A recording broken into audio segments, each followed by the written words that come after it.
We honor Mrs. Carter. So many are remembering the contributions that she made during her lifetime, including during her time as First Lady. Atlanta News First, Rebecca Schramm reports from the Carter Center in Atlanta, which Mrs. Carter and her husband, well, that's what they founded more than 40 years ago. People here are remembering Mrs. Carter for her kindness, her generosity, her gentleness, but they're also remembering that she was one of her husband's greatest advisors, whether they were in the Georgia governor's mansion, the White House, or here doing humanitarian work. On this day after the death of former First Lady Rosalynn Carter, visitors of the Carter Center are especially aware of her contributions before, during, and after her husband Jimmy Carter's presidency.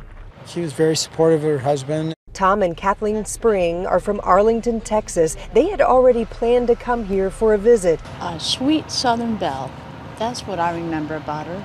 She was a remarkable woman. Paige Alexander is the CEO of the Carter Center. She says through the years, Mrs. Carter treated everyone here as a colleague, even the interns. She would teach them how to do Tai Chi, and when I said that everyone missed that, she put her walker aside and she started doing Tai Chi with me. So, and now she was 95 at that point. Just the sensitivity and the loveliness of everything from being a grandmother and a great-grandmother, and even giving my son a plastic bag full of chocolate chip cookies to take with him because he didn't need them all because he was so nervous when he was meeting her.